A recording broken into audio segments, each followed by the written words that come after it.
ನಮಸ್ಕಾರ ಸ್ನೇಹಿತರೆ, Ram sir 360 YouTube ಚಾನಲ್ಗೆ ನಿಮಗೆ ಸ್ವಾಗತ. ನೋಡಿ, ಇವತ್ತಿನ current affairs. Already science class ಯಾರ್ಯಾರು ಜಾಯ್ನ್ ಆಗಿಲ್ಲ, ಸೈನ್ಸ್ ಕ್ಲಾಸ್ ಪ್ರತಿ ದಿವಸ 6:30 ಜಾಯ್ನ್ ಆಗಿ. ಓಕೆ, ಸೈನ್ಸ್ ಏನು NCERT DSRTC ಆಧಾರಿತ. ಓಕೆ, ಸ್ಕೂಲ್ ಬುಕ್ಸ್ ಇದ್ದು ಇರ್ತೈತೆ, ಗೋರ್ಮೆಂಟ್ ಬುಕ್ಕು. ಬೇಗ ಜಾಯ್ನ್ ಆಗಿ. ಓಕೆ, ಅದ್ರ ಮೊದಲೇ ಕ್ವಶನ್ ಬರ್ರಿ ಹಾಗಾದ್ರೆ ನೋಡೋಣ. ನೋಡ್ರಿ, ಇವತ್ತು ಪ್ರಚಲಿತ ಘಟನೆ ನೋಡ್ರಿ. ಇತ್ತೀಚೆಗೆ ಕೇಂದ್ರ ಗೃಹ ಸಚಿವ ಅಮಿತ್ ಶಾ ಅವರು ಉದ್ಘಾಟಿಸಿದ ವಿಶ್ವದ ಮೊದಲ ಮತ್ತು ಅತಿ ದೊಡ್ಡ ಸಹಕಾರಿ ಟ್ಯಾಕ್ಸಿ ಸೇವೆದ ಹೆಸರು ಏನಾಗಾದ್ರೆ ಏನಂತ ಕೇಳಿದ್ರೆ ಹೆಸರ ನೋಡ್ರಿ, ಪ್ರಜಾವಾಣಿ ನ್ಯೂಸ್ ಪೇಪರ್ಲಿ ಬಂದಿರತಕ್ಕಂಥದ್ದು. ನೋಡ್ರಿ, ಸದ್ದು. ನೋಡ್ರಿ, ಇದು ನ್ಯೂಸಲ್ಲಿ ಇರ್ತಕ್ಕಂಥದ್ದು. ನೋಡ್ರಿ, ವಿಶ್ವದ ಮೊದಲ ಸಹಕಾರಿ ಟ್ಯಾಕ್ಸಿಗೆ ಇಂದು ಚಾಲನೆ. ನೋಡ್ರಿ, ಅದನ್ನ ಏನಿದೆ ಕೊಟ್ರೆ ನೋಡ್ರಿ, ಹೆಸರು ಮೇಲೇನೋ ಕೊಟ್ಟಿದ್ರು. ನೋಡ್ರಿ, ಕಾರ್ ಮೇಲೆ ಏನಿದೆ ನೋಡ್ರಿ, ಇಲ್ಲಿ ನೋಡ್ರಿ ಏನಿದೆ, ಭಾರತ್ ಟ್ಯಾಕ್ಸಿ. ಸರ್ ಅದು ಯಾವ್ದು ಹಾಗಾದ್ರೆ ಭಾರತ್ ಟ್ಯಾಕ್ಸಿ. ನೋಡ್ರಿ, ಓಕೆ, ಇದಕ್ಕೆ ನೋಡ್ರಿ ಏನಿದು ಭಾರತ್ ಟ್ಯಾಕ್ಸಿ ಹಾಗಾದ್ರೆ ನೋಡ್ರಿ, ಎಕ್ಸ್ಪ್ಲನೇಷನ್ ನೋಡ್ರಿ. ಹಾಗಾದ್ರೆ ಭಾರತ್ ಟ್ಯಾಕ್ಸಿ ಅನ್ನೋದು ಏನಾಗಾದ್ರೆ ಮೊದಲು ಭಾರತ್ ಟ್ಯಾಕ್ಸಿ ಅನ್ನೋದು ಏನು ನೋಡ್ರಿ. ಹಾಗಾದ್ರೆ ಕಳೆದ ಜೂನ್ 6ರಂದು ಸ್ಥಾಪಿಸಲಾಗಿರುವ ಭಾರತ ಟ್ಯಾಕ್ಸಿ ಪ್ರಯಾಣಿಕರಿಂದ ಕಮಿಷನ್ ಪಡೆಯದೆ ಸರ್ಚ್ ಮಾದರಿಯನ್ನು ಬೇಡಿಕೆ ಹೆಚ್ಚು ದರ ಏರಿಕೆ ಅಳವಡಿಕೆಗೊಳ್ಳದೆ ಕಾರ್ಯನಿರ್ವಹಿಸುವ ಸರ್ಕಾರಿ ವೇದಿಕೆ. ಅಂದ್ರೆ ಈಗ ರ್ಯಾಪಿಡೋ, ಓಲಾ ಓದವಲ್ರಿ, ಏನಾಗುತ್ತೆ ಆ ಆ್ಯಪಿಗೆ ಕಮಿಷನ್ ಹೋಗಿ ಡ್ರೈವರಿಗೆ ಮತ್ತೆ ಬೇರೆ ಏನಾಗುತ್ತೆ ಪೇಮೆಂಟ್ ಹೋಗುತ್ತೆ. ಈಗ ನಾವು 100 ರೂಪಾಯಿ ಕೊಡ್ತಿದ್ವಿ ಅಂದರೆ ಡ್ರೈವರಿಗೆ 90 ರೂಪಾಯಿ ಹೋಗುತ್ತೆ, 5 ರೂಪಾಯಿ ಕಮಿಷನ್ ಹೋಗುತ್ತೆ. ಹಿಂಗಾಗೋದು ಬೇಡ ಅಂತ ಇವರೇ ಸಪ್ರೇಟ್ ಒಂದು ಭಾರತ್ ಟ್ಯಾಕ್ಸಿ ಅಂತ ಕೇಂದ್ರ ಸರ್ಕಾರದ ಯೋಜನೆ ಇದು. ಇದಾಗಲೇ 3 ಲಕ್ಷ ಸಾರಥಿ ಸೇರಿಕೊಂಡಿದ್ದಾರೆ. ಅಂದರೆ 3 ಲಕ್ಷ ಡ್ರೈವರ್ ಆಲ್ರೆಡಿ ನೋಂದಣಿ ಮಾಡ್ಕೊಂಡ್ರೆ 1 ಲಕ್ಷ ನೋಂದಾಯಿಸ್ಕೊಂಡಿದ್ರೆ 10,000ಕ್ಕೂ ಹೆಚ್ಚು ಅಧಿಕ ಮಂದಿ ಪ್ರಯಾಣಿಸಿದ್ದಾರೆ ಅಂತ ನೋಡ್ರಿ ಆಲ್ರೆಡಿ. ಈಗ ಲಾಭವು ನೇರವಾಗಿ ಚಾಲಕರ ನೀಡುವ ನಿಯಮವಿದ್ದು ಈಗಾಗಲೇ 10 ಕೋಟಿ ರು ಮೊತ್ತವನ್ನು ವರ್ಗಾಯಿಸಲಾಗಿದೆ. ಜೊತೆಗೆ ಅವರಿಗೆ ಆರೋಗ್ಯ ಅಪಘಾತ ವಿಮೆಯನ್ನು ಇರ್ತೈತಿ. ಈ ರ್ಯಾಪಿಡೋ ಓಲಾದ್ರಾಗ ಯಾವುದೇ ವಿಮೆ ಇರಲಿಲ್ಲ ರೀ. ಓಕೆ, ನೋಡ್ರಿ, ಕೇಂದ್ರ ನೆರವಿನಿಂದ ಭಾರತ್ ಟ್ಯಾಕ್ಸಿ ಓಲಾ ಊಬರ್ಗಳಿಗೆ ಟಕ್ಕರ್. ನೋಡ್ರಿ, ಇದ್ರ ಮಾಹಿತಿ ಬರಲಿದೆ. ಬೈಕ್ ದೀದಿ. ಭಾರತ ಟ್ಯಾಕ್ಸಿ ಅಡಿಯಲ್ಲಿ ಮಹಿಳೆಯರ ಸಬಲೀಕರಣಕ್ಕಾಗಿ ಒತ್ತು ನೀಡಲು ಬೈಕ್ ದೀದಿ ಅಂದರೆ ನೋಡ್ರಿ, ಓಲಾ ಊಬರ್ ಐತಲ್ರಿ, ಈಗ ರ್ಯಾಪಿಡೋ ಬೈಕ್ ಬರ್ತಾವಲ್ರಿ, ರ್ಯಾಪಿಡೋ ಬೈಕ್ ಅದೇ ಥರ ಅಂತ ಮಹಿಳೆಯರು ಆ ರ್ಯಾಪಿಡೋನ ಏನು ಮಾಡ್ಬೋದು ರೀ, ಓಡಿಸ್ತಕ್ಕಂಥ. ಅದಕ್ಕೆ ಏನಂತಾರೆ ಬೈಕ್ ದೀದಿ ಅಂತೇಳಿ ಹೆಸರಿಟ್ಟಾರೆ. ಓಕೆ, ನೆಕ್ಸ್ಟ್ ನೋಡ್ರಿ, ಭಾರತ ಸರ್ಕಾರದ ಅಭಿವೃದ್ಧಿಪಡಿಸುತ್ತಿರುವ ಬಹುಭಾಷೆ AI ಎಂಜಿನ್. ನೋಡ್ರಿ, AI ಎಂಜಿನ್ ಯಾವುದಾದ್ರೆ ಹೆಸರೇನು? Bharat mind, Bharat Gen, India AI, Bharat Smriti. ಯಾವ್ದ್ರಿ ಸರಿ ಯಾವ್ದು ಉತ್ತರ ನೋಡ್ರಿ? ಯಾವ್ದು ಸರಿ ಅದು ಉತ್ತರ ನೋಡ್ರಿ, ಇಲ್ಲಿ ಕೊಟ್ಟಾರಲ್ರಿ ನ್ಯೂಸ್ ಪೇಪರ್ ಭಾರತ್ ಜನ್. ಇದೇ ತಿಂಗಳು ಪೂರ್ಣ. ನೋಡ್ರಿ, ಏನ್ರಿ ಕೇಂದ್ರ ಸರ್ಕಾರದ ನೋಡ್ರಿ ಮಾಹಿತಿ ಏನಾಗಾದ್ರೆ ನೋಡೋಣ ಬನ್ನಿ. ನೋಡ್ರಿ, ಇದ್ರ ಮಾಹಿತಿ ಕ್ಲಿಯರ್ ಕಟ್ ಆಗಿ ನೋಡ್ರಿ. ಭಾರತ್ ಜನ್ ಅನ್ನೋದು ಏನು ನೋಡ್ರಿ, ಕೇಂದ್ರ ಸರ್ಕಾರಿ ಸ್ವಾಮ್ಯದ ಬಹುಭಾಷಾ AI ಇದು ಬಹುಭಾಷಾ ಇಂಜಿನ್. ಭಾರತ ಜನ್ ಈ ತಿಂಗಳ ಅಂತ್ಯದ ವೇಳೆಗೆ ಪದ್ಯ ಆಧಾರಿತ ಸೇವೆಗಳನ್ನು ಪೂರ್ಣಗೊಳಿಸುವ ನಿರೀಕ್ಷೆ ಇದೆ. ನೋಡ್ರಿ, ಪದ್ಯ ಆಧಾರಿತ ಸ್ಕೂಲ್ ಓದೋರಿಗೆ ಎಲ್ಲರಿಗೆ ಹೆಲ್ಪ್ ಆಗುತ್ತೆ ಇದು. ಓಕೆ, ಎಂದು ಕೇಂದ್ರ ಸಚಿವ ನೋಡ್ರಿ, ಯಾವ್ದ್ರಿ ಕೇಂದ್ರ ಸಚಿವ ಸಚಿನ್ ಜಿತೇಂದ್ರ ಸಿಂಗ್ ರಾಜ್ಯಸಭೆಯಲ್ಲಿ ತಿಳಿಸಿದ್ದಾರೆ. ಭಾರತ್ ಜನ್ AI ಅನ್ನು ಅಭಿವೃದ್ಧಿಪಡಿಸುತ್ತಿರುವ ಕೆಲಸ ಒಂದು ಕ್ರಿಯಾತ್ಮಕ ಪ್ರಕ್ರಿಯೆ ಆಗಿದೆ. ಈಗಾಗಲೇ ಇದರಲ್ಲಿ 15 ಭಾಷೆಗಳು ಸೇರಿ ಒಟ್ಟು ಎಷ್ಟು ಭಾಷೆಗಳ್ರಿ? 25 ಭಾಷೆಗಳಲ್ಲಿ ಇದು ಪದ್ಯಕ್ರಮ ಬೋಧನೆ ಮಾಡತ್ರಿ. ಓಕೆ, ನೋಡ್ರಿ, ಇದು ಒಂದು ಸ್ವಿಚ್ ಮತ್ತು ದೃಷ್ಟಿ ಮಾಡಲ್ಗಳನ್ನು ಸಹ ಹೊಂದಿರುತ್ತದೆ. ಭಾರತ್ ಜನ್ ಉಪಕ್ರಮ 25 ತಂತ್ರಜ್ಞಾನ ನಾವೀನ್ಯತೆ ಕೇಂದ್ರಗಳನ್ನು ಜಾಲಕ ಮೂಲಕ ಕಾರ್ಯಗತಗೊಳಿಸುತ್ತೆ. 2024 ಅಕ್ಟೋಬರ್ನಲ್ಲಿ ಆರಂಭವಾದ ಭಾರತ್ ಜನ್ ಪ್ರಸ್ತುತ ಕನ್ನಡ, ಹಿಂದಿ, ಅಸ್ಸಾಮಿ, ಬೆಂಗಾಲಿ, ಗುಜರಾತ್, ಮೈಥಿಲಿ, ಮಲಯಾಳಂ, ಮರಾಠಿ, ನೇಪಾಳ, ಒಡಿಸ್ಸಾ, ಪಂಜಾಬಿ, ಸಂಸ್ಕೃತಿ, ಸಿಂಧಿ, ತಮಿಳುನಾಡು, ತೆಲುಗು ಭಾಷೆಯಲ್ಲಿ 15 ಭಾಷೆಗಳನ್ನು ಬೆಂಬಲಿಸುತ್ತಿದ್ದಾರೆ. 2014 ಸ್ಟಾರ್ಟ್ ಆಗೈತೆ ಆಲ್ರೆಡಿ ಇದ್ರು. ಈಗ 15 ಭಾಷೆ ಅದನ್ನು 22 ಭಾಷೆಗೂ ವಿಸ್ತರಿಸಲು ಚಿಂತನೆ ನಡೆಸ್ಯಾರ. ಓಕೆ, ನೋಡಾಗಾರೆ ನೆಕ್ಸ್ಟ್ ನೋಡ್ರಿ, ಪ್ರಾಜೆಕ್ಟ್ ಮೌಸಮ್ ಮುಖ್ಯ ಉದ್ದೇಶವೇನು? ನೋಡ್ರಿ, project Mausam news paper article ಬಂದಿರತಕ್ಕಂಥದ್ದು. ಸುಧಾಮೂರ್ತಿ ಅವರು ರಾಜ್ಯಸಭೆಯಲ್ಲಿ ರಾಜ್ಯಸಭೆ ಎಲ್ರಿ ಮೇಲ್ಮನೆ ಕೆಳಮನೆ ಐತಲ್ರಿ, ಇದು ಮೇಲ್ಮನೆ ಮೇಲ್ಗಡೆ ಐತಲ್ರಿ, ಕೇಂದ್ರದೊಳಗೆ ರಾಜ್ಯಸಭೆದೊಳಗೆ ಧ್ವನಿ ಎತ್ತಿದ್ದಾರೆ. ಓಕೆ, ಅಲ್ಲಿ ಏನಂತಾರೆ, ಪ್ರಾಜೆಕ್ಟ್ ಮೌಸಮ್ ಯೋಜನೆಯನ್ನು ಮುಖ್ಯ ಉದ್ದೇಶನಾಗ ನೋಡ್ರಿ, ಕೇವಲ ಹವಾಮಾನ ಮುನ್ಸೂಚನೆ ನೀಡುವುದು, ಬಾಹ್ಯಾಕಾಶ ಸಂಶೋಧನೆ, ಹಿಂದೂ ಮಹಾಸಾಗರದ ದೇಶಗಳ ನಡುವಿನ ಸಂವಹನ ಮತ್ತು ಸಂಸ್ಕೃತಿ ಸಂಬಂಧಗಳನ್ನು ಮರುಸ್ಥಾಪಿಸುವುದು, ಕೃಷಿ ಉತ್ಪಾದನೆಯನ್ನು ಹೆಚ್ಚಿಸುವುದು. ನೋಡ್ರಿ, ಸರಿಯಾದ ಉತ್ತರ ಬಂದ್ಬಿಟ್ಟು ಯಾವ್ದ್ರಿ? ಹಿಂದೂ ಮಹಾಸಾಗರದ ದೇಶಗಳ ನಡುವಿನ ಸಂವಹನ ಮತ್ತು ಸಂಸ್ಕೃತಿ ಸಂಬಂಧಗಳನ್ನು ಮರುಸ್ಥಾಪಿಸುವುದು. ನೋಡ್ರಿ, ಇಲ್ಲಿ ಯಾರು ಹೇಳ್ಯಾರ ಇದನ್ನ? ಸುಧಾಮೂರ್ತಿ ಅವರು. ನೋಡ್ರಿ, ಭಾರತೀಯ ಪರಂಪರೆ ಸದುಪಯೋಗಪಡಿಸಿಕೊಳ್ಳಲು ಪ್ರಾಜೆಕ್ಟ್ ಮೌಸಮ್ ಅನ್ನು ಜಾಗತಿಕ ಮಟ್ಟಕ್ಕೆ ಕೊಂಡೊಯ್ಯಬೇಕು. ಆ ಮೂಲಕ ದೇಶದ ಮಹಾನ್ ಇತಿಹಾಸ, ಸಂಸ್ಕೃತಿ ಸಂರಕ್ಷಿಸಬೇಕೆಂದು ರಾಜ್ಯಸಭೆಯಲ್ಲಿ ಸದಸ್ಯ ಸುಧಾಮೂರ್ತಿ ಅವರು ಪ್ರತಿಪಾದಿಸಿದರು. ಯಾರು? ಸುಧಾಮೂರ್ತಿ ಅವರು. ಪ್ರಾಜೆಕ್ಟ್ ಮೌಸಮ್ ಕಡಲ ಮಾರ್ಗಗಳು, ಸಾಂಸ್ಕೃತಿಕ ಭೂದೃಶ್ಯಗಳನ್ನು ಒಳಗೊಂಡಂತೆ ಯೋಜನೆಯಾಗಿದೆ. ನೋಡ್ರಿದು ಬೃಹತ್ ಹಂತದಲ್ಲಿ ಹಿಂದೂ ಮಹಾಸಾಗರ ದೇಶಗಳ ನಡುವಿನ ಸಂವಹನವನ್ನು ಮರುಸ್ಥಾಪಿಸುವುದು ಮತ್ತು ಮರು ಸಂಪರ್ಕಿಸುವುದು ಗುರಿಯನ್ನು ಎಂದು ಸುಧಾಮೂರ್ತಿ ಅವರು ತಿಳಿಸಿದ್ರು. ನೋಡ್ರಿ, ಒಂದು ಮೂಲಿ ಒಳಗಡೆ ಬಂದಿರತಕ್ಕಂಥದ್ದು ನ್ಯೂಸ್ ಪೇಪರ್ನ ಒಂದು ಮೂಲಿ ಒಳಗಡೆ ಬಂದಿರತಕ್ಕಂಥದ್ದು ನ್ಯೂಸ್ ಆಗೈತಿದ್ದು. ಈ ಥರ ನ್ಯೂಸ್ ಪೇಪರ್ ನೀವು ರೀಡ್ ಮಾಡ್ಬೇಕ್ರಿ. ಓಕೆ, ಜಾಗತಿಕ ಶಿಕ್ಷಕರ ಪ್ರಶಸ್ತಿಯನ್ನು ಪ್ರದಾನ ಮಾಡುವ ಸಂಸ್ಥೆ ಯಾವುದು? ನೋಡಿ, ನಾವು ಯಾವ ಥರ ಓದ್ಬೇಕಂದ್ರೆ ಈ ಜಾಗತಿಕ ಶಿಕ್ಷಕರ ಸಂಸ್ಥೆ ಇದು ಪ್ರಶಸ್ತಿ ಯಾವ ಟೀಚರ್ ನೀಡೈತೆ ಅಂತ ಅಷ್ಟೇ ಓದೋದಲ್ಲ, ಯಾವ ಸಂಸ್ಥೆ ನೀಡೈತೆ ಅಂತ ಈ ಥರ ಕ್ವಶನ್ ರೀ. ಯುನೆಸ್ಕೋ, ಯುನಿಸೆಫ್, ವರ್ಕಿ ಫೌಂಡೇಶನ್, ಏನ್ರಿ ಬ್ರೂಕಿಂಗ್ಸ್ ಸಂಸ್ಥೆ ಯಾವ್ದ್ರಿ? ನೋಡ್ರಿ, ಇವ್ರಿಗೆ ಕೊಟ್ಟಾರ ಜಾಗತಿಕ ಪ್ರಶಸ್ತಿ ಶಿಕ್ಷೆ ಕೇರಳ ಕಲಿಕಾ 800 ಏನ್ರಿ ಕಲಿಕಾ ಕೇಂದ್ರ ಸ್ಥಾಪನೆ ಮಾಡ್ತಕ್ಕಂಥ ಇವರಿಗೆ ಜಾಗತಿಕ ಟೀಚರ್ ಪ್ರಶಸ್ತಿ ಕೊಟ್ಟಾರ್ರಿ.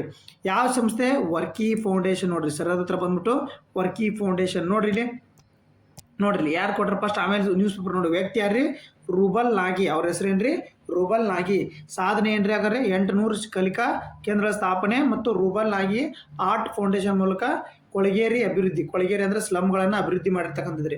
ಪ್ರಶಸ್ತಿ ಯಾವ್ದ್ರಿ? ಜಾಗತಿಕ ಶಿಕ್ಷಕರ ಪ್ರಶಸ್ತಿ. ಸ್ಥಾಪಕರು ಯಾರ್ರಿ? ವರ್ಕಿ ಫೌಂಡೇಶನ್. ನೋಡ್ರಿ ಇಲ್ಲಿ ನ್ಯೂಸ್ ಪೇಪರ್ನಾಗ ಕೊಟ್ಟಾರೆ. ರೂಬಲ್ ಅವರಿಗೆ 9 ಕೋಟಿ ರು. ಹಂಗಾರೆ ಪ್ರಶಸ್ತಿ ಮೊತ್ತ ಎಷ್ಟ್ರಿ ಅದ್ರದ್ದು? 9 ಕೋಟಿ ರು. ಅದನ್ನು ನೆನ್ಪಿಟ್ಕೋರಿ, 9 ಕೋಟಿ ರೂಪಾಯಿ ಈ ಪ್ರಶಸ್ತಿ ಮೊತ್ತ. ಓಕೆ, ದುಬೈನಲ್ಲಿ ನಡೆದ ಕಾರ್ಯಕ್ರಮದಲ್ಲಿ ಅವರು ಪ್ರಶಸ್ತಿ ಸ್ವೀಕರಿಸಿ. ಈ ಪ್ರಶಸ್ತಿಯನ್ನು ಈಜಿಪ್ಟ್, ಕತಾರ್ ಮತ್ತು UAEಗಳಲ್ಲಿ 100 ಶಾಲೆಗಳನ್ನು ನಡೆಸುತ್ತಿರುವ ವರ್ಕಿ ಫೌಂಡೇಶನ್ ನೀಡುತ್ತದೆ. ಯಾರೇ ವರ್ಕಿ ಫೌಂಡೇಶನ್ ಎಲ್ಲಿ ನಡೆಸುತ್ತೀರಿ? ದುಬೈ, ಈಜಿಪ್ಟ್, ಕತಾರ್ನಲ್ಲಿ ಒಂದಿಷ್ಟು ಶಾಲೆಗಳು ಅದು ವರ್ಕಿ ಫೌಂಡೇಶನ್ ನೀಡುತ್ತೀರಿ. ಓಕೆ, ನೋಡ್ರಿ ನೆಕ್ಸ್ಟ್ ಕ್ವಶನ್ ಹಾಗಾದ್ರೆ ಇದು ಭಾಳ ಇಂಪಾರ್ಟೆಂಟ್ ಐತ್ರಿ. ಇತ್ತೀಚೆಗೆ ಭಾಳ ಪ್ರಚಲಿತ ಘಟನೆ ರೀ, ಇದು ಸುದ್ದಿಯಲ್ಲಿ ಐತ್ರಿ. ಏನ್ರಿ ಇದು? ಆಂಥ್ರೋಪಿಕ್ AI ಅಂತ ಹೇಳ್ರಿ. ಆಂಥ್ರೋಪಿಕ್ AI ನೋಡ್ರಿ, ಇದು ಏನ್ರಿ ಇತ್ತೀಚೆಗೆ ಸುದ್ದಿಯಲ್ಲಿದ್ದ ಕ್ಲೌಡ್ ಕೋರ್ ಏನ್ರಿ ಕ್ಲೌಡ್ ಕೋರ್ ವರ್ಕ್ AI ಉಪಕರಣದ ಅಭಿವೃದ್ಧಿಪಡಿಸಿದ ಕಂಪನಿ ಯಾವುದಾಗಾದ್ರೆ?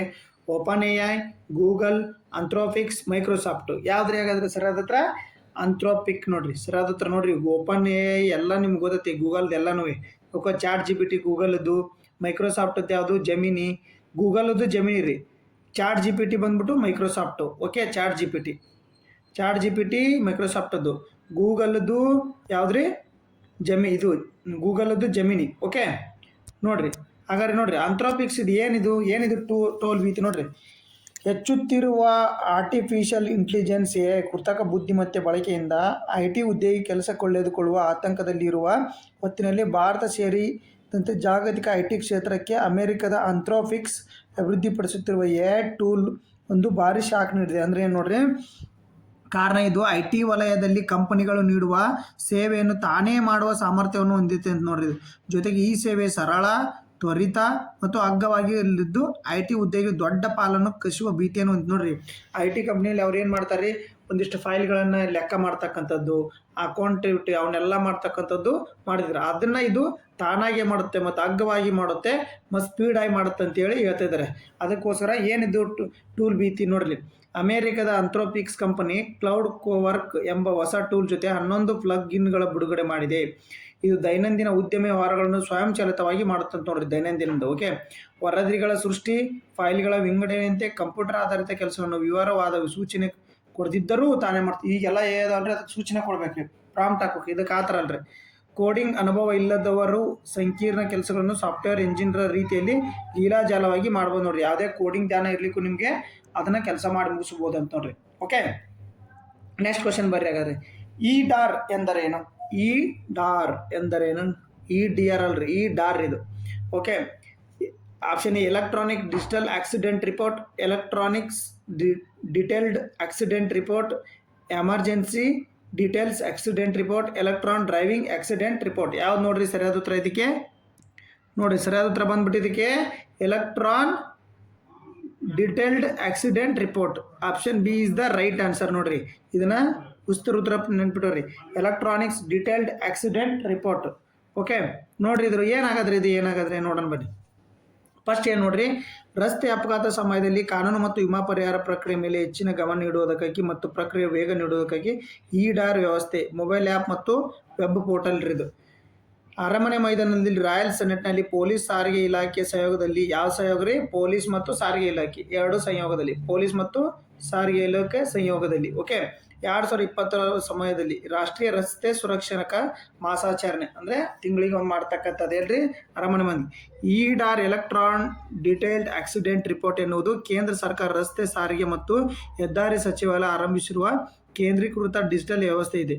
ರಸ್ತೆ ಸುರಕ್ಷತೆಯನ್ನು ಹೆಚ್ಚಿಸುವುದು ಮತ್ತು ಅಪಘಾತಗಳ ನಂತರ ನಡೆಯುವ ಪ್ರಕ್ರಿಯೆಯನ್ನು ಸರಳಗೊಳಿಸುವುದು. ಓಕೆ, ಈ ಡಾರ್ ಇದ್ರೆ ಈ ಡಾರ್ ಅಂತ ಏನು ಗೊತ್ತೈತೆ?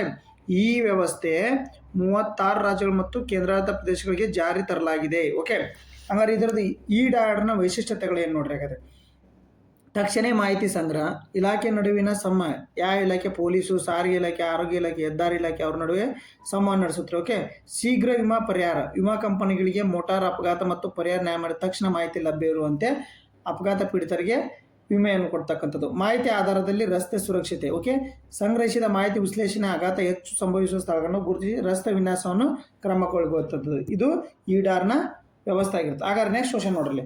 ಇತ್ತೀಚೆಗೆ ರಷ್ಯಾದ ಸೆಂಟ್ ಪೀಟರ್ಸ್ಬರ್ಗ್ನಲ್ಲಿ ಒಂದು ಚಂದ್ರನು 4 ಕಂಡ ವಿದ್ಯಮಾನಕ್ಕೆ ಕಾರಣವಾದ ವೈಜ್ಞಾನಿಕ ಪ್ರಕ್ರಿಯೆಯನ್ನು ಏನಂತ ಕರೀತಾರೆ ನೋಡ್ರಿ. ಒಂದು ಚಂದ್ರ 4 ಚಂದ್ರ ರೀತಿ ಕಂಡನ್ರಿ. ಇಲ್ಲಿ ನೋಡ್ರಿ, ಇಮೇಜ್ ನೋಡ್ತೀರಿ ನೀವು ನೋಡ್ರಿ. ಆದರೆ ಚಂದ್ರಗ್ರಹಣ, ಪ್ಯಾರಾಲಿಸಿಸ್ ಏನ್ರಿ? ಪ್ಯಾರಾಸೆಲಿನ್ ನೋಡ್ರಿ, ಪ್ಯಾರಾಲಿಯನ್, ಸೂಪರ್ ಮೂನ್ ನೋಡ್ರಿ. ಇದ್ರ ಸರಿಯಾದ ಉತ್ತರ ಯಾವ್ದ್ರಾಗಾದ್ರೆ ನೋಡ್ರಿ, ಸರಿಯಾದ ಉತ್ತರ ಬಂದ್ಬಿಟ್ಟು ಪ್ಯಾರಾಸೆಲಿನಿನ್ ನೋಡ್ರಿ, ಪ್ಯಾರಾಸೆಲಿನಿನ್. ಓಕೆ, ಸರಿಯಾದ ಉತ್ತರ ವಾಟ್ ಈಸ್ ಅ ಪ್ಯಾರಾಸೆಲಿನಿನ್ ನೋಡೋಣ ಬರ್ರಿ ಇಲ್ಲಿ. ಓಕೆ ನೋಡ್ರಿ, ಇದು ಪ್ಯಾರಾಸೆಲಿನಿಂದ ಏನಿದ್ರ ಅರ್ಥ ನೋಡ್ರಿ. ಹಂಗಾದ್ರೆ ರಷ್ಯಾದ ಆಗಸಲ್ಲಿ ಒಮ್ಮೆಲೆ 4 ಚಂದ್ರನ ದರ್ಶನ. ನೋಡ್ರಿ, ಒಂದು ಚಂದ್ರ 4 ಆಗುವುದು ಹೇಗೆ? ವಿಜ್ಞಾನ ಏನು ಹೇಳುತ್ತದೆ ಇಲ್ಲಿ ನೋಡ್ರಿ. ಹಾಗಾದ್ರೆ ಪ್ಯಾರಾಸೆಲಿನ್ ಎಂಬುದು ಸಾಮಾನ್ಯವಾಗಿ ಚಳಿಗಾಲದಲ್ಲಿ ಸಂಭವಿಸುವ ಪ್ರಕ್ರಿಯೆ. ರಷ್ಯಾದಲ್ಲಿ ಪ್ರಸ್ತುತ ವಿಪರೀತ ಚಳಿ ಇದ್ದು ವಾತಾವರಣದ ಗಾಳಿಯಲ್ಲಿರುವ ನೀರಿನ ಅಂಶವು ಮರುಗಟ್ಟಿ ಮಂಜುಗಡ್ಡೆ ಆಗಿರುತ್ತದೆ. ನೋಡ್ರಿ, ಇಲ್ಲಿ ವಾತಾವರಣದಲ್ಲಿರ್ತಕ್ಕಂಥ ನೀರಿನ ಅಂಶ ಏನು ಚಳಿಯಲ್ಲಿ ಮಂಜುಗಡ್ಡೆ ನೋಡಿ, ಮಂಜುಗಡ್ಡೆ ಆಗುತ್ತಂತೆ, ವಾತಾವರಣದಲ್ಲೇ ಮಂಜುಗಡ್ಡೆ ಆಗಿ ನಿಂದಿರುತ್ತಂತ ನೋಡ್ರಿ ಈ ಥರ. ಓಕೆ, ಇವು ಅತ್ಯಂತ ತೆಳು ಪದರದಲ್ಲಿ ಇರುವ ಕಾರಣ ಬರಿಗಣ್ಣಿಗೆ ಅಷ್ಟು ಸುಲಭವಾಗಿ ಮಂಜುಗಡ್ಡೆ ರೂಪದಲ್ಲಿ ಕಾಣುವುದಿಲ್ಲ. ಇಂಥ ವಾತಾವರಣದ ಚಂದ್ರನ ಕಿರಣಗಳು ಭೂಮಿಯತ್ತ ಸಾಗಿ ಬರುತ್ತವೆ. ವಾತಾವರಣದಲ್ಲಿರುವ ಮಂಜುಗಡ್ಡೆ ರೂಪದ ಗಾಳಿಯ ಕಣಗಳು ಷಡ್ಭುಜಾಕೃತಿಯಲ್ಲಿರುವ ಕಾರಣ ತಮ್ಮ ಮೂಲಕ ಹಾಯುವ ಬೆಳಕಿನ ಕಿರಣ ತಮ್ಮ ಕೋನಗಳಿಗೆ ಅನುಗುಣವಾಗಿ ಬಗ್ಗಿಸುತ್ತದೆ. ಇದರಿಂದ ಚಂದ್ರನ ಹತ್ತಿರದಲ್ಲಿ ಅಷ್ಟೇ ಎತ್ತರದಲ್ಲಿ ಚಂದ್ರನಂತೆ ಹೊಳೆಯುವ ಬಿಂದುವಿನಂಥ ರಚನೆ ಸೃಷ್ಟಿಯಾಗುತ್ತದೆ. ನೋಡ್ರಿ, ಚಂದ್ರನಿಂದ ಬರ್ತಕ್ಕಂಥ ಕಿರಣಗಳು ಇವು ಮಂಜುಗಡ್ಡೆ ಮೇಲೆ ಬಿದ್ದಾಗ ಇವು ಏನು ಭಾಸವಾಗುತ್ತದೆ? ಚಂದ್ರನ ಕಿರಣಗಳು ಬಾಗೋದ್ರಿಂದ ಅಲ್ಲಿ ಏನಾಗುತ್ತೆ? ಅವು ಚಂದ್ರನಷ್ಟೇ ಮೇಲ್ಗಡೆ ಇರ್ತಕ್ಕಂಥ ಚಂದ್ರನಾಗೇ ಕಾಣ್ತಕ್ಕಂಥದ್ದು ಭಾಸವಾಗುತ್ತೆ. ಓಕೆ ನೋಡ್ರಿ, ಇದು ಪರಿಣಾಮ ವಿಶ್ವದ ಕೆಲ ಭಾಗದಲ್ಲಿ ಮೂಲ ಚಂದ್ರನ ಜೊತೆ ಮತ್ತಷ್ಟು ಚಂದ್ರ ದರ್ಶನ ಆಗುತ್ತೆ. ಇಂಥ ಅಪರೂಪದ ಕ್ರಿಯೆ ವೇಳೆ ಸಾಮಾನ್ಯವಾಗಿ 2 ಚಂದ್ರಗಳು ಕಾಣಿಸುತ್ತವೆ. ಕೆಲವೊಮ್ಮೆ ಒಂದಕ್ಕಿಂತ ಹೆಚ್ಚಿನ ಚಂದ್ರಗಳು ಸೃಷ್ಟಿಯಾಗುತ್ತವೆ. ಇದೀಗ ರಷ್ಯಾದಲ್ಲಿ ಆಗಿದ್ದು ಇದೆ. ಎಷ್ಟು? 4 ಚಂದ್ರಗಳು ಕಂಡವೆ. ಓಕೆ ನೋಡ್ರಿ, ಇಲ್ಲಿ ನಿಮ್ಗೆ ಇಲ್ಲಿ ಅರ್ಥ ಆಗ್ಲಿಕ್ಕಂದ್ರೆ ಇಲ್ಲಿ ನೋಡ್ರಿ, ವರದಿ ಪ್ರಕಾರ ಆಕಾಶದಲ್ಲಿ ಒಂದಕ್ಕಿಂತ ಹೆಚ್ಚು ಥರನ ಕಾಣಿಸಿಕೊಳ್ಳುವ ಪ್ರಕ್ರಿಯೆ ನೈಸರ್ಗಿಕವಾಗಿ ಅಂತ ಇದಕ್ಕೆ ಪ್ಯಾರಾಸೆಲಿನಿನ್ ಎಂದು ಕರಿತೀವಿ. ಇದನ್ನ ಮ್ಯಾಕ್ ಮೂನ್ ಅಂತ ಕರಿತೀವಿ. ಏನ್ರಿ ಇಂಗ್ಲೀಷ್ ಒಳಗೆ ಮ್ಯಾಕ್ ಮೂನ್ ಅಂತೀವಿ. ವಾತಾವರಣದಲ್ಲಿರುವ ನೀರಿನ ಅಂಶಗಳು ಮಂಜುಗಡ್ಡೆ ಐಸ್ ಕ್ರಿಸ್ಟಲ್ ಮಾರ್ಪಾಟಾಗ ವಿದ್ಯಮಾನ ಸಂಭವಿಸಿದೆ. ಇದು ಸಾಮಾನ್ಯ ರಷ್ಯಾದಂಥ ಚಳಿ ಇರುವ ಪ್ರದೇಶದಲ್ಲಿ ಕಂಡುಬರ್ತೈತಿ. ಓಕೆ ನೋಡ್ರಿ, ಇದು ಯಾವ ಆಕಾರದಲ್ಲಿರುತ್ತೆ? ಷಡ್ಭುಜಾಕೃತ. ಮಂಜುಗಡ್ಡೆ ಹರಳ ಮೂಲಕ ಚಂದ್ರನ ಬೆಳಕು ಹಾದು ಹೋದಾಗ, ಮಂಜುಗಡ್ಡೆ ಮೇಲೆ ಚಂದ್ರನ ಬೆಳಕು ಆದಾಗ ವಕ್ರೀಭವನ ಆಗುತ್ತೆ, ರಿಫ್ಲೆಕ್ಷನ್ ಆಗುತ್ತೆ. ಓಕೆ, ಈ ಥರ ರಿಫ್ಲೆಕ್ಷನ್ ಆಗುತ್ತೆ. ಇದರಿಂದ ಮೂಲ ಚಂದ್ರ ಪಕ್ಕದಲ್ಲಿ ಪ್ರತಿಬಿಂಬಗಳು ಸೃಷ್ಟಿ ಆಗ್ತವೆ. ನೋಡ್ರಿ, ವಕ್ರೀಭವನ ಸ್ಟಾರ್ಟ್ ಆದಾಗ ಅಲ್ಲಿ ಏನ್ರಿ ಪ್ರತಿಬಿಂಬ ಉತ್ಪತ್ತಿ ಆಗುತ್ತದೆ. ಓಕೆ, ಯಾವ ಥರ ನೋಡ್ರಿ, ಕಾಮನ್ ಬಿಲ್ಲು ಬಿಳಿ ಬಣ್ಣಗಳು 7 ಬಣ್ಣಗಳಾಗ್ತಕ್ಕಂಥದ್ದು ಪ್ರತಿಬಿಂಬ ಅದಲ್ರಿ ಇಲ್ಲಿ. ಆ ಥರ ಚಂದ್ರ ರಿಫ್ಲೆಕ್ಷನ್ ವಕ್ರೀಭವನ ಕ್ರಿಯೆಗೆ ಉದಾಹರಣೆ ರೀ. ಓಕೆ ನೋಡ್ರಿ, ನೆಕ್ಸ್ಟ್ ಹಾಗಾದರೆ 2026 ಮಹಿಳಾ ಪ್ರೀಮಿಯರ್ ಲೀಗ್ ಫೈನಲ್ನಲ್ಲಿ ದೆಹಲಿ ಕ್ಯಾಪಿಟಲ್ಸ್ ವಿರುದ್ಧ ಜಯಗಳಿಸಿ ಚಾಂಪಿಯನ್ ತಂಡ ಯಾವುದಾದರೆ ನಮ್ಮ ಇದಕ್ಕೆ ಯಾವುದೋ ಆಪ್ಷನ್ ಮಾಡ್ರಿ, RCB ನೋಡಿರಿ. ಸರಿಯಾದ ಹತ್ರ ಬಂದ್ಬಿಟ್ಟು RCB ನೋಡ್ರಿ. ಮಹಿಳಾ ಪ್ರೀಮಿಯರ್ ಲೀಗಲ್ಲಿ ಯಾವ್ರ ಜೊತೆ ಯಾರನ್ನ DC ಅವ್ರನ್ನ ಡೆಲ್ಲಿಯವ್ರ ಜೊತೆ ಗೆದ್ದಾರ ನೋಡ್ರಿ. ವಿರುದ್ಧ ಯಾರ್ರಿ? ಡೆಲ್ಲಿಯವ್ರು ನೋಡಿ. 2ನೇ ಬೇರೆ ಕಿರೀಟ. RCB ವನಿತೆಯರ ಮಡಿಗೆ 2ನೇ ಕಿರೀಟ. 2024 ಬಳಿಕ WPನಲ್ಲಿ RCB ಚಾಂಪಿಯನ್ ಡೆಲ್ಲಿ ಕ್ಯಾಪಿಟಲ್ಸ್ಗೆ ಮತ್ತೆ ಫೈನಲ್ ಶಾಕ್, ಸತತ 4ನೇ ಸೋಲಿನಲ್ಲಿ. ಓಕೆ ಹಾಗಾದ್ರೆ ನೀವು ಇದರ ನೆನಪಿಟ್ಟಬೇಕಾಗಿರ್ತಕ್ಕಂಥದ್ದು ಹೇಳು, WPL ಎಷ್ಟನೇ ಆವೃತ್ತಿ ಹಾಗಾದರೆ? 4ನೇ ಆವೃತ್ತಿ. WPL ಎಷ್ಟನೇ ಆವೃತ್ತಿ ರೀ? 4ನೇ ಆವೃತ್ತಿ. ಎಷ್ಟನೇ ಬೇರೆ ಚಾಂಪಿಯನ್? 2ನೇ ಬೇರೆ ಚಾಂಪಿಯನ್. ಓಕೆ ನೋಡಿರಿ, WPLಲ್ಲಿ ಫೈನಲ್ ಇತಿಹಾಸದಲ್ಲಿ ಗರಿಷ್ಠ ಸ್ಕೋರ್ ಚೇಂಜ್ ನೋಡ್ರಿ. ಇದು WP ಇತಿಹಾಸದಲ್ಲಿ ಎಷ್ಟು ರೀ? 203 ರನ್ನು. WPL ಅಂದರೆ ವುಮೆನ್ ಲೀಗ್ ಪ್ರೀಮಿಯರ್ ಲೀಗ್ ಅಷ್ಟೇ ರೀ. ಅತಿ ಹೆಚ್ಚು ಯಾರು? ಸ್ಮೃತಿ ರೀ. ಓಕೆ RCBಯಲ್ಲಿ 2 ವರ್ಷದಲ್ಲಿ 3 ಕಪ್ಪು. 5 ಫೈನಲ್ನಲ್ಲಿ ಡೆಲ್ಲಿಗೆ ಸೋಲು. 5 ಫೈನಲ್ ಬಂದಾರ್ರಿ, 5ರಲ್ಲಿ ಸೋಲು. ಎಷ್ಟು? 4ನೇ ಆವೃತ್ತಿ. ಓಕೆ, ಒಂದು ಪುರುಷರ ಫೈನಲನ್ನು ಐತ್ರಿ. 4 ಫೈನಲ್ಲು ಡೆಲ್ಲಿ ರೀ, 1 ಪುರುಷ ಫೈನಲ್. ಓಕೆ 5 ರೀ, 4ನೇ ಆವೃತ್ತಿ. ಓಕೆ ರೀ, ಸರಿಯಾದ ಹತ್ರ ನೋಡ್ಕೊರಿ. ಇವನ್ನೆಲ್ಲ ಇಷ್ಟೇ ತಿಳ್ಕೊಬೇಕಾಗಿರ್ತಕ್ಕಂಥದ್ದು ನೀವು ಇದ್ರಾಗ. ಓಕೆ ನೋಡ್ರಿ ದೆಹಲಿ ಕರ್ನಾಟಕ ಸಂಘವು ನೀಡುವ 2024 ನೋಡ್ರಿ ಇದು ಯಾವುದ್ರಿ ದ ಪ್ರಜಾವಾಣಿ ನ್ಯೂಸ್ ಪೇಪರ್ನಾಗ ಆರ್ಟಿಕಲ್ ನೋಡ್ರಿ 2025ನೇ ಸಾಲಿನ ರಾಷ್ಟ್ರಕವಿ ಕುವೆಂಪು ಪ್ರಶಸ್ತಿಗೆ ಬಾಜಿನ ಆಯ್ಕೆ ಆದವರು ಯಾರು ಹಾಗಾದ್ರಿ ನೋಡ್ರಿ ರಾಷ್ಟ್ರಕವಿ ಕುವೆಂಪು ಪ್ರಶಸ್ತಿಗೆ ಆಯ್ಕೆ ಆದವರು ಯಾರು ನೋಡ್ರಿ ನ್ಯೂಸ್ ಪೇಪರ್ ಮದತಿ ಹಂಪಣ್ಣ ನಾಗರಾಜಯ್ಯ ಮತ್ತು ಪ್ರಧಾನ ಗುರುದತ್ತು, BR ಲಕ್ಷ್ಮಣ್ ರಾವ್ ಮತ್ತು ಲತಾ ರಾಜಶೇಖರ್, TS ನಾಗಭರಣ ಮತ್ತು ಚರಣ್ ರಾಜ್, ಶಿವರಾಜ್ ಕಾರಂತ್ ಮತ್ತು ಸತೀಶ್ ಶೆಟ್ಟಿ. ನೋಡ್ರಿ ಇದಕ್ಕೆ ಸರಿಯಾದ ಉತ್ತರ ಬಂದ್ಬಿಟ್ಟು ಯಾವುದಂದ್ರೆ ಹಂಪಣ್ಣ ನಾಗರಾಜಯ್ಯ ಮತ್ತು ಪ್ರಧಾನ ಗುರುದತ್ತು. ಬಟ್ ನೋಡ್ರಿ ಇಲ್ಲಿ ಇದನ್ನ ನೋಡೋಕಿನ ಈ ಪೇಪರ್ ನೋಡೋಕಿನ ಮೊದಲು ಇದನ್ನ ಸ್ವಲ್ಪ ನೋಡ್ಕೊಂಬಂದ್ಬಿಡ್ರಿ ಇವ್ರು ಯಾರು ಏನೇನಂತೇಳಿ. ನೋಡ್ರಿ ರಾಷ್ಟ್ರಕವಿ ಕುವೆಂಪು ಪ್ರಶಸ್ತಿಗೆ ಯಾರು ಹಂಪಣ್ಣ ನಾಗ ಮತ್ತು ಗುರುದತ್ತು. ಬಟ್ ಶಿವರಾಮ್ ಕಾರಂತ್ ಪ್ರಶಸ್ತಿಗೆ ಕೆರೆಮನಿ ಶಿವಾನಂದ್ ಹೆಗ್ಡೆ, ಸತೀಶ್ ಪಟ್ಲ. ನೋಡ್ರಿ ಶಿವರಾಮ್ ಕಾರಂತ್ ಪ್ರಶಸ್ತಿ ಇದನ್ನು ನೆನ್ಪಿಟ್ಕೋರಿ. ಸರೋಜಿನಿ ಮೈಷಿನಿ ಪ್ರಶಸ್ತಿ ಇದನ್ನು ನೆನ್ಪಿಟ್ಕೋರಿ.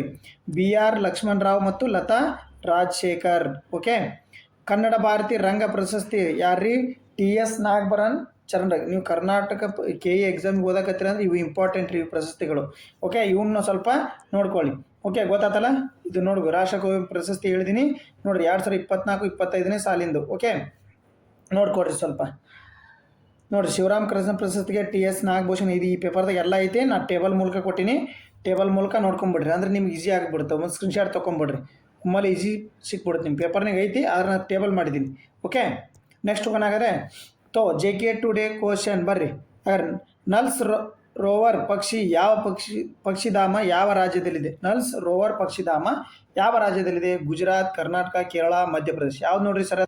ಯಾವಾಗದ್ರಿ ಸರಿಯಾದ ಉತ್ತರ ಗುಜರಾತ್. ನೋಡ್ರಿ ನಲ್ ಸರೋವರ ಪಕ್ಷಿಧಾಮ ಎದಕ್ಕೆ ರೀಸೆಂಟ್ ನ್ಯೂಸಲ್ಲಿ ಐತ್ರಿ? ಹಾಗಾದ್ರೆ JK ಟುಡೇ ಕ್ವಶನ್ ಏನ್ರಿ ಇದು? ಬರ್ರಿ ದ ಹಿಂದೂ ನ್ಯೂಸ್ ಪೇಪರ್ ಆಮೇಲೆ ನೋಡ್ರಿ. ನೋಡ್ರಿ ಬೇಕಾದ್ರೆ ನೋಡ್ರಿ ಯಾವ್ದು ಇದ್ರ ನ್ಯೂಸಲ್ಲಿ ರೀಸೆಂಟ್. ನಲ್ ಸರೋವರ ಪಕ್ಷಿಧಾಮ ಇತ್ತೀಚೆಗೆ ಜನಗಣತಿಯಲ್ಲಿ ಸುಮಾರು 200 ಜಾತಿ 5 ಲಕ್ಷಕ್ಕೂ ಹೆಚ್ಚು ಪಕ್ಷಿಗಳು ದಾಖಲಿಸಾಗೈತೆ. ನೋಡ್ರಿ ಇಲ್ಲಿ 200 ಪಕ್ಷಿಗಳು. ನೋಡ್ರಿ 200 ಪಕ್ಷಿಗಳು ಎಷ್ಟ್ರಿ? 5 ಲಕ್ಷಕ್ಕೂ ಹೆಚ್ಚು ಪಕ್ಷಿಗಳು ದಾಖಲಿಸಲಾಗಿದೆ. 200 ಜಾತಿಯ 5 ಲಕ್ಷಕ್ಕೂ ಹೆಚ್ಚು ಪಕ್ಷಿಗಳು 2024ರಲ್ಲಿ ಎಷ್ಟಿದ್ರೆ 4.12 ಲಕ್ಷ ಪಕ್ಷಿಗಳು 21% ಹೆಚ್ಚಳ ಆಗೈತ್ರಿ. ಇಲ್ಲಿ 21%. ಓಕೆ, ಹಾಗಾದ್ರೆ ಈ ಹೆಚ್ಚಳಕ್ಕೆ ಮುಖ್ಯವಾಗಿ ದೋಣಿ ವಿಹಾರ, ಕಡಿಮೆಯಾದ ಪ್ರವಾಸಿಗರ ಚಲನೆ ಮತ್ತು ಕಳೆದ 2 ವರ್ಷದಲ್ಲಿ ಕಡಿಮೆ ಶಬ್ದ ಮಾಲಿನ್ಯ ಇದಕ್ಕೆ ಕಾರಣ. ಓಕೆ, ಇದು ಗುಜರಾತ್ನ ಎಲ್ಲೈತ್ರಿ? ಇದು ಗುಜರಾತ್ನ ಅಹಮದಾಬಾದ್ ಪಶ್ಚಿಮಕ್ಕೆ 64 ಕಿಲೋಮೀಟರ್ ದೂರದಲ್ಲಿದೆ. ನಲ್ ಸರೋವರ ಎಂದರೆ ಟ್ಯಾಪ್ ಸರೋವರ ಮತ್ತು ಇದು ಕೇಸರಿಯ ಸರೋವರ ಮತ್ತು 36 ಸಣ್ಣ ದ್ವೀಪಗಳನ್ನು ಹೊಂದಿರುವ ನೈಸರ್ಗಿಕ ಆಳವಿಲ್ಲದ ಸರೋವರ. ನೋಡ್ರಿ ಇದು ನೈಸರ್ಗಿಕ ಸರೋವರ, ಇದು ನೈಸರ್ಗಿಕ ಆಳವಿಲ್ಲದ ಸರೋವರ ಆಗಿರ್ತೈತ್ರಿ. ಓಕೆ, ಈ ಪಾಯಿಂಟ್ನ ಪಾಯಿಂಟ್ ಮಾಡ್ಕೊಡ್ರಿ. ಹಾಗಾದ್ರೆ ನೆಕ್ಸ್ಟ್ ಕ್ವಶನ್ ಬರ್ರಿ, ಟೈಮ್ ವೇಸ್ಟ್ ಮಾಡೋದು ಬೇಡ.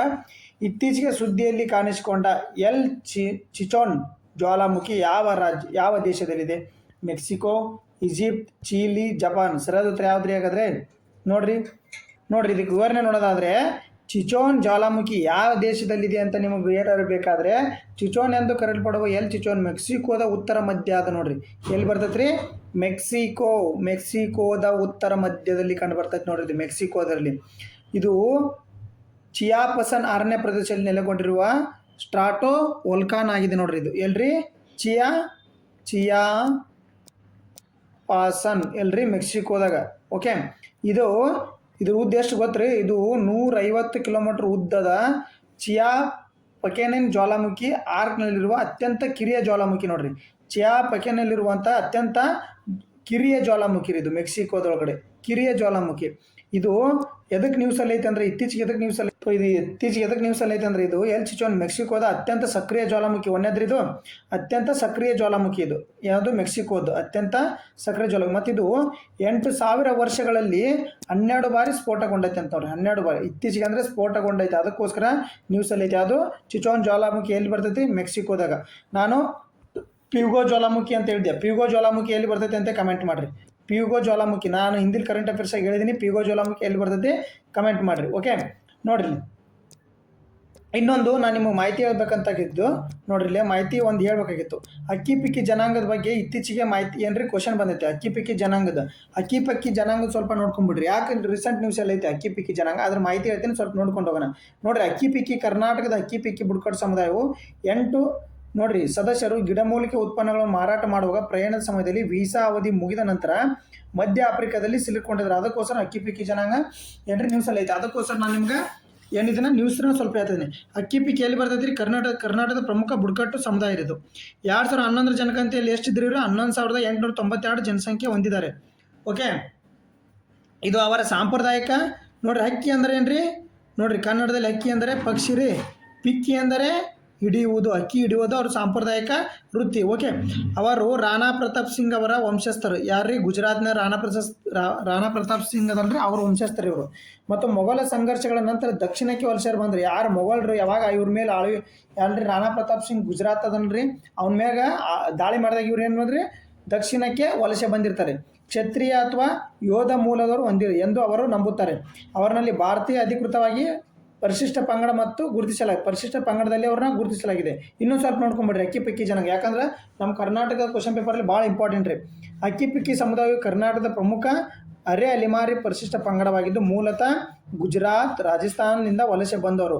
ಪಕ್ಷಿಗಳನ್ನು ಹಿಡಿಯುವವರು ಮತ್ತು ಬೇಟೆಯಾಡುವವರು ಇದರ ಅರ್ಥ. ಸಾಂಪ್ರದಾಯಿಕ ಕಸಬು. ಈಗ ಗಿಡಮೂಲಿಕೆ ಮಾರಾಟದಲ್ಲಿ ತೊಡಗಿದ್ದಾರೆ ಈಗ ಇತ್ತೀಚೆಗೆ. ಇವರು ಎಲ್ಲಿ ಕರ್ನಾಟಕ ಎಲ್ಲಿ ಕಂಡು ಬರ್ತಾರೆ? ದಾವಣಗೆರೆ, ಶಿವಮೊಗ್ಗ, ಮೈಸೂರು ಜಿಲ್ಲೆಗಳೇ ಕಂಡು ಬರ್ತಾರೆ. ಇವ್ರ ಭಾಷೆ ಆದ್ರೆ ಈ ವ್ಯಾಗ್ರಿಬೂಲಿ ಎಂಬ ಭಾಷೆಯನ್ನು ಮಾತಾಡ್ತಾರೆ ರೀ. ಓಕೆ, ಇವರು ಆಫ್ರಿಕಾ ದೇಶಗಳಿಗೆ ವ್ಯಾಪಾರಕ್ಕೆ ತೆರಳುತ್ತಾರೆ. ನೋಡ್ರಿ ಇವರು ಸಮುದಾಯ ರಚನೆ. ಸಮುದಾಯದಲ್ಲಿ ಗುಜರಾತ್, ಪನ್ವಾರ್, ಕಲಿವಾಲಾ ಮತ್ತು ಮೆವ್ರಾಸ್ ಎಂಬ 4 ಮುಖ್ಯ ಕುಲಗಳಿವೆ ಇವ್ರದ್ರಲ್ಲಿ ಅಕ್ಕಿ ಪಿಕ್ಕಿಯಲ್ಲಿ. ಓಕೆ, ಇವರು ಇಂಡೋ ಆರ್ಯನ್ ಭಾಷೆಯಾದ ವಾಗ್ರಿ ಭಾಷೆಯನ್ನು ಮಾತಾಡ್ತಾರೆ ರೀ. ಓಕೆ, ಅಂತಾರಾಷ್ಟ್ರೀಯ ಸಂಪರ್ಕ ನೋಡಿರೋದು ಇವರು ಗಿಡಮೂಲಿಕೆಯನ್ನು ಮಾರಾಟ ಮಾಡೋಕೆ ಆಫ್ರಿಕಾ, ಸುಡಾನ್, ಜಾಂಬಿಯಾ ಮುಂತಾದ ದೇಶಗಳಿಗೆ ತೆರಳುತ್ತಾರೆ. ಓಕೆ, ನೆಕ್ಸ್ಟ್ ಹೋಗೋಣಾಗರೆ next question. The Hindu news paper news ನೋಡ್ರಿ, ಇದು ಸ್ಪಾಟ್ಲೈಟ್ ಅಂತ ಇರ್ತದೆ. The Hindu news paper. Cyberchondria ಪರಿಸ್ಥಿತಿ ಮಾನಸಿಕ ಆರೋಗ್ಯದ ಯಾವ ವಿಭಾಗಕ್ಕೆ ಹತ್ತಿರವಾಗಿದೆ? ನೋಡ್ರಿ ಯಾವ್ದ್ರಿ? ಸೈಬರ್ ಕೊಂಡ್ರಿಯಾ ಅಂದರೆ ಏನು ಅರ್ಥ ಮಾಡ್ಕೊರಿ. ಇದು ಸ್ಕಿಜೋಪಿನ್ರಿಯಾನ, ಅಮ್ನೇಷಿಯಾನ, ಇನ್ಸೋಮಿಯಾನ, ಹೈಪೋಕಾಂಡ್ರಿಯಾನ? ನೋಡಿ ಸರಿಯಾದ ಉತ್ತರ ಬಂದ್ಬಿಟ್ಟು ಅದಕ್ಕೆ ಹೈಪರ್ ಕಾಂಡ್ರಿಯಾ ಅಥವಾ ಇಲ್ಲಿನೆಸ್ ಆಂಕ್ಸಿಟಿ ಡಿಸಾರ್ಡರ್. ಅಂದರೆ ನೋಡ್ರಿ ಇದಕ್ಕೆ ಏನು ಅರ್ಥ ಅಂದರೆ ಹೈಪೋಕಾಂಡ್ರಿ ಅಂದರೆ ತನಗೆ ಕಾಯಿಲೆ ಇಲ್ಲದಿದ್ದರೂ ಇದೆ ಎಂದು ಆತಂಕ ಪಡೋದು. ಇದು ಇಂಟರ್ನೆಟ್ ಯುಗಕ್ಕೆ ಮುನ್ನವೇ ಇತ್ತು, ಹೌದಾ? ಏನರ ಒಂದು ಲಕ್ಷಣ ಕಂಡುಬಿಟ್ರೆ ತನ್ನ ಕಾಯಿಲೆ ಅನ್ನೋದು ಏನೋ ಅವ್ರು ಹೆದರ್ಕೊಳ್ತಕ್ಕಂಥದ್ದು. ಈಗ ಅದು ಇಂಟರ್ನೆಟ್ ಮೂಲಕ ಹರಡುತ್ತಿರೋದನ್ನು ಇದನ್ನು ಸೈಬರ್ ಕೊಂಡ್ರಿಯಾ ಎನ್ನಲಾಗುತ್ತೆ. ನೋಡ್ರಿ ಸೈಬರ್ ಕೊಂಡ್ರಿಯಾ ಅಂದರೆ ಏನಂತ ಕೇಳಿದ್ರೆ ದ ಹಿಂದೂ ನ್ಯೂಸ್ ಪೇಪರ್ನಾಗ ನ್ಯೂಸ್ ಆಗಿರ್ತಕ್ಕಂಥದ್ದು ಯಾವ್ದ್ರಿ? ಹೈಪೋಕಾಂಡ್ರಿಯಾ. ನೋಡಿ ಆಂಟಿ-60. ಓಕೆ, ನೋಡ್ರಿ ಇತ್ತೀಚೆಗೆ ದೆಹಲಿಯಲ್ಲಿ ರಾಷ್ಟ್ರೀಯ ನಾಟಕ ಶಾಲೆಯ ವತಿಯಿಂದ ಆಯೋಜಿಸಲಾದ ಭಾರತ ರಂಗ ಮಹೋತ್ಸವ ಎಷ್ಟನೇ ಆವೃತ್ತಿ? ನೋಡ್ರಿ ದ ಹಿಂದೂ ನ್ಯೂಸ್ ಪೇಪರ್ನ ಬಂದಿರತಕ್ಕಂಥದ್ದು ಮಾಹಿತಿ. ನೋಡ್ರಿ ದ ಹಿಂದೂ ನ್ಯೂಸ್ ಪೇಪರ್ ಬಂದಿರುತ್ತೆ. ಎಷ್ಟನೇದ್ರಿ ಇದಾಗಾದ್ರೆ 25ನೇ ಆವೃತ್ತಿ. ನೋಡ್ರಿ ಎಷ್ಟನೇದು? 25ನೇ ಆವೃತ್ತಿ. ನೋಡ್ರಿ ಈ ಲೇಖನದ ಪ್ರಕಾರ 2026ರಲ್ಲಿ ಭಾರತ ರಂಗ ಮಹೋತ್ಸವ ತನ್ನ 25ನೇ ವರ್ಷದ ಬೆಳ್ಳಿ ಹಬ್ಬ ಆಚರಣೆ. ಇದನ್ನು ವಿಶ್ವದ ಅತಿ ದೊಡ್ಡ ರಂಗಭೂಮಿ ಉತ್ಸವ ಎಂದು ಪರಿಗಣಿಸಲಾಗುತ್ತದೆ. ಏನ್ರಿ 25 ದೊಡ್ಡ ಮಹೋತ್ಸವ ಎಂದು, ಬೆಳ್ಳಿ ಮಹೋತ್ಸವ ದೊಡ್ಡ ರಂಗಭೂಮಿ ಉತ್ಸವ ಎಂದು ಪರಿಗಣಿಸಲಾಗುತ್ತದೆ. ಇನ್ನೊಂದು ನೋಡ್ರಿ ದ ಹಿಂದೂ ನ್ಯೂಸ್ ಪೇಪರ್ನಾಗೆ ಬಂದಿರತಕ್ಕಂಥದ್ದು 2026ರ ಭಾರತ ಕಲಾಮೇಳದಲ್ಲಿ 17ನೇ ಆವೃತ್ತಿಯಲ್ಲಿ ಎಲ್ಲಿ ನಡೆಯಿತು? ಇಂಡಿಯಾ ಆರ್ಟ್ ಆಫ್ ಫೇರ್ ಎಲ್ಲಿ ನಡೀತು? ಮುಂಬೈ, ಬೆಂಗಳೂರು, ದೆಹಲಿ, ಕೋಲ್ಕತ್ತಾ. ಎಲ್ಲಿ ನಡೀತಾಗಾದ್ರೆ ನೋಡ್ರಿ NCI ಪ್ರದರ್ಶನ ಮೈದಾನ ನವದೆಹಲಿಯಲ್ಲಿ. ನೋಡ್ರಿ the living laboratory of art. ಎಲ್ಲಿ ನೋಡ್ರಿ 17ನೇ ಆವೃತ್ತಿ ಎಲ್ಲಿ ನಡೀತು? ದೆಹಲಿಯಲ್ಲಿ, ಒಕ್ಲಾದಲ್ಲಿ NSIC ಪ್ರದರ್ಶನ ಮೈದಾನದಲ್ಲಿ ನಡೀತು. ಇದರ ದಾಖಲೆ 133 ಪ್ರದರ್ಶಕರು ಭಾಗವಹಿಸಿದ್ದರು. ಓಕೆ, ಇದು ದ ಹಿಂದೂ ನ್ಯೂಸ್ ಪೇಪರ್ ಆರ್ಟಿಕಲ್ದು. ನೋಡ್ರಿ ದ ಹಿಂದೂ ನ್ಯೂಸ್ ಪೇಪರ್ನಾಗೆ ಬಂದೈತಿ. ಇದು ಇತ್ತೀಚೆಗೆ ಸುದ್ದಿಯಲ್ಲಿ ಕಾರ್ಟೋಸೋ ಎಂಬುದು ಏನು? ಒಂದು ಹೊಸ ಕಲಾ ಪ್ರಕಾರ, ಸುಂದರ ನರ್ಸರಿಯಲ್ಲಿರುವ ಸಾಕು ಪ್ರಾಣಿ ಸ್ನೇಹಿ ನಾಟಕದ ಒಂದು ಶೈಲಿ, ಒಂದು ಬುಡಕಟ್ಟು ಹಬ್ಬ. ಯಾವ್ದ್ರಿ? ನೋಡ್ರಿ ಸರಿಯಾದ ಉತ್ತರ ಯಾವ್ದ್ರಿ? ಸುಂದರ್ ನರ್ಸರಿಯಲ್ಲಿರುವ ಸಾಕು ಪ್ರಾಣಿ ಸ್ನೇಹಿ ಕೆಪೆ. ನೋಡ್ರಿ ಪೆಟ್ ಫ್ರೆಂಡ್ಲಿ. ಇತ್ತೀಚೆಗೆ ಕಾರ್ಟೋಸೋ ಅಂದ್ರೆ ಕಾಟನ್, ಕಾರ್ಟೂನ್ ಅಂತ ಕರಿತೀವಿ ಆ ಥರ ಇದೆ. ಇದು the Hindu news paper article. ನೋಡ್ರಿ ದ ಹಿಂದೂ ನ್ಯೂಸ್ ಪೇಪರ್ ಬಂದೈತಿ. ಇದನ್ನು ಹಾಕೋದು ಮರ್ತೀನಿ ರೀ, ಇಲ್ಲಿ ಇಮೇಜ್ ಹಾಕೊಂಬ್ರಿ. ನೆಕ್ಸ್ಟ್ ನೋಡ್ರಿ ಇಲ್ಲಿ ಟೋಸ್ಟ್ ಎಟ್ ದ ಟೋಮ್ ಲೇಖನ ಪ್ರಕಾರ ದೆಹಲಿಯ ಸುಂದರ್ ನರ್ಸಿ ಆವರಣದಲ್ಲಿ ಕಾರ್ಟೋಸೋ ಎಂಬ ಹೊಸ ಕೆಫೆ ತೆರೆಯಲಾಗಿದೆ. ಇದು ತನ್ನ ಸಾಕು ಪ್ರಾಣಿ ಸ್ನೇಹಿ ಪರಿಸರ ಮತ್ತು ಆಹಾರಕ್ಕಾಗಿ ಪ್ರಸಿದ್ಧಿಯಾಗಿದೆ. Toast at the tome. ಇನ್ನೊಂದು ನೋಡ್ರಿ ದ ಹಿಂದೂ ನ್ಯೂಸ್ ಪೇಪರ್ದ ಆರ್ಟಿಕಲ್. ಭಾರತೀಯ ಕಲಾಮೇಳದಲ್ಲಿ ಇಂಡಿಯಾ ಆರ್ಟ್ ಫೇರ್ದಲ್ಲಿ ಮೊದಲ ಬಾರಿಗೆ ತನ್ನ ಸೋಲೋ ಪ್ರದರ್ಶನ ನೀಡುತ್ತಿರುವ ಚೀನಾದ ಖ್ಯಾತ ಸಮಕಾಲೀನ ಕಲಾವಿದರು. ನೋಡ್ರಿ ಅಲ್ಲಿ ಹೇಳಿದ್ನಲ್ರಿ ಎಷ್ಟನೇದು? 17ನೇ ಆವೃತ್ತಿ ಅಂತ ಹೇಳಿದ್ನಲ್ರಿ, 17ನೇ ಆವೃತ್ತಿ. ಹಾಗಾದ್ರೆ ಚೀನಾದ ಸೋಲೋ ಪ್ರದರ್ಶನ ಮಾಡಕತ್ತಾರೆ. ಯಾರ್ರಿ? ಐವಿ, ಜಾಂಗ್ಸಿ, ಯೋಂಗಾಂಗ್, ಫ್ಯಾನ್ ಲಿಚುನ್, ವಾಂಗ್ ಗ್ವಾಂಗಿ. ನೋಡ್ರಿ ಯಾರು? ಹಾಗಾದ್ರೆ ನೋಡ್ರಿ ಸರಿಯಾದ ಉತ್ತರ ಬಂದ್ಬಿಟ್ಟು IVV ನೋಡ್ರಿ ಸರ್ ಹತ್ರ IVV ನೋಡ್ರಿ ಚೀನಿ ಪತ್ರಿಕೆ ವರದಿ ಪ್ರಕಾರ ವಿಶ್ವ ಪ್ರಸಿದ್ಧ ಚೀನಿ IVV ಅವರು ಭಾರತದಲ್ಲಿ ತಮ್ಮ ಮೊದಲ ಸೋಲೋ ಪ್ರದರ್ಶನವನ್ನು ಈ ಕಲಾಮೇಳದಲ್ಲಿ ನೀಡುತ್ತಿದ್ದಾರೆ. ಇವರು ತಮ್ಮ ಲೆಗೋ ಬ್ರಿಕ್ ಕಲಾಕೃತಿಗೆ ಹೆಸರುವಾಸಿಯಾಗಿದ್ದಾರೆ. The Hindu news paper article ರೀ, ಸೆಂಟ್ರಲ್ ಗೌರ್ಮೆಂಟ್ ಯಾರು ಓದಕತ್ತೀರಿ ಅವ್ರಿಗೆ ಹೆಲ್ಪ್ ಆಗಲಿ ಅಂತ ತಂದಿರ್ತಕ್ಕಂಥದ್ದು ರೀ. 6 ಕ್ವಶನ್. ಓಕೆ ನೋಡ್ರಿ, ಇನ್ನೊಂದು ಹಿಂದೂ ನ್ಯೂಸ್ ಪೇಪರ್ ನೋಡ್ರಿ. ಅಕ್ಕಿತಮ್ಮ ನಾರಾಯಣ್ ಅವರು ಯಾವ ಕ್ಷೇತ್ರಕ್ಕೆ ಸಂಬಂಧಿಸಿದ್ದಾರೆ? ನೋಡ್ರಿ, ಅಕ್ಕಿತಮ್ಮ ನಾರಾಯಣ್ ಯಾವ ಕ್ಷೇತ್ರಕ್ಕೆ? ರಾಜಕೀಯ, ಕ್ರೀಡೆ, ಅಮೂರ್ತ ಚಿತ್ರಕಲೆ, ಶಾಸ್ತ್ರೀಯ ಸಂಗೀತ. ನೋಡ್ರಿ ಯಾವುದಕ್ಕೆ ಹಾಗಾದ್ರೆ? ನೋಡ್ರಿ ಅಮೂರ್ತ ಚಿತ್ರಕಲೆಗೆ ನೋಡ್ರಿ. ಯಾವುದ್ರಿ? ಅಬ್ಸ್ಟ್ರಾಕ್ಟ್ ಆರ್ಟಿಗೆ ನೋಡ್ರಿ ಇಲ್ಲಿ ಅಬ್ಸ್ಟ್ರಾಕ್ಟ್ ಫಾರ್ಮ್ ಎಂಬ ವಿಭಾಗದಲ್ಲಿ ಅಕ್ಕಿತಮ್ಮ ನಾರಾಯಣ್ ಅವರು ಚಿತ್ರಕಲಾ ಪ್ರದರ್ಶನ ಜಿಯೋಮೆಟ್ರಿ ಬಗ್ಗೆ ಉಲ್ಲೇಖಿಸಲಾಗಿದೆ. ಇವರು ತಮ್ಮ ರೇಖಾಗಣಿತದ ವಿನ್ಯಾಸದ ಮೂಲಕ ಅಮೂರ್ತ ಚಿತ್ರಕಲೆಗೆ ಪ್ರಸಿದ್ಧ. ನಾ ಜಸ್ಟ್ ಸ್ಪೀಡಾಗಿ ಅದಕ್ಕೆ ಕೇಳಕತ್ತೀನಿ ಅಂತಂದ್ರೆ ನಿಮ್ಮದು ದ ಹಿಂದೂ ನ್ಯೂಸ್ ಪೇಪರ್ದ ಆರ್ಟಿಕಲ್ ರೀ, ಇಷ್ಟಿಷ್ಟ ಮಾಹಿತಿ ಇರ್ತದೆ, ನೀವು ತಿಳ್ಕೊರಿ. ನ್ಯೂಸ್ ಪೇಪರ್ದು ಇದು ಹಿಂಗೆ ಮಾಹಿತಿ ಆಗುತ್ತೆ ರೀ. ಓಕೆ, ದ್ರವ್ಯಗಳ ನೋಡ್ರಿ ಇದಕ್ಕೆ ಆನ್ಸರ್ ಕಮೆಂಟ್ ಮೂಲಕ ನೀವು ತಿಳಿಸ್ಬೇಕು ರೀ. ಎದಕ್ಕೆ ರೀ? ಇದಕ್ಕೆ ಇದು ಸೈನ್ಸ್ ನಾನು ಮಾಡಿರ್ತಕ್ಕಂಥ ನಿನ್ನೆ ಸೈನ್ಸ್ ಮಾಡೀನಿ ರೀ, ಅದ್ರ ಮ್ಯಾಗ ಕ್ವಶನ್ ರೀ. ಅದನ್ನ ಹೋಗಿ ಆ ವಿಡಿಯೋ ನೋಡ್ಬಿಟ್ಟು ನೀವು ಇಲ್ಲಿ ಬಂದು ಆನ್ಸರ್ ಮಾಡ್ಬೇಕು. ದ್ರವ್ಯದ ಕಣಗಳ ನಡುವೆ ಇರುವ ಆಕರ್ಷಣ ಬಲವು ಈ ಕೆಳಗಿನ ಯಾವುದರಲ್ಲಿ ಗರಿಷ್ಠವಾಗಿರುತ್ತೆ? ಅನಿಲಗಳಲ್ಲಿ, ದ್ರವಗಳಲ್ಲಿ, ಘನಗಳಲ್ಲಿ, ಇವೆರಡರಲ್ಲಿ ಸಮಾನವಾಗಿ. ನೋಡ್ರಿ ಯಾವುದ್ರಲ್ಲಿ ಸರಿಯಾದ ಉತ್ತರ ಇರುತ್ತೆ ಕಮೆಂಟ್ ಮೂಲಕ ತಿಳಿಸಿ. ಓಕೆ ನೋಡ್ರಿ, ವಿಜ್ಞಾನ ಸೈನ್ಸ್ ಬುಕ್ ಆಲ್ರೆಡಿ ಪಾರ್ಟ್ 1ದಾಗ 1 ಚಾಪ್ಟರ್ 30 2ನೇ ಚಾಪ್ಟರ್ ಸ್ಟಾರ್ಟ್ ಆಗುತ್ತೆ. ಇವತ್ತು 6:30ಕ್ಕೆ ಲೈವ್ ಬನ್ನಿ ಎಲ್ಲರೂ. ಓಕೆ 6:30ಕ್ಕೆ ಲೈವ್ ಇರ್ತೈತಿ, ಲೈವ್ ಬನ್ನಿ. ಓಕೆ ಮತ್ತೆ ಏನಾರು ಇದ್ದರೆ ನಾಳೆ ಕರೆಂಟ್ ಅಫೇರ್ಸ್ ಕ್ಲಾಸ್ ಮಾಡ್ತೀನಿ. ಮತ್ತು ಸೈನ್ಸ್ ಕ್ಲಾಸ್ ಲೈವ್ ಬನ್ನಿರಿ. ಮೊದಲು ಸೈನ್ಸ್ ಕ್ಲಾಸ್ 6:30ಕ್ಕೆ. ಓಕೆ ಧನ್ಯವಾದಗಳು, ನಮಸ್ಕಾರ.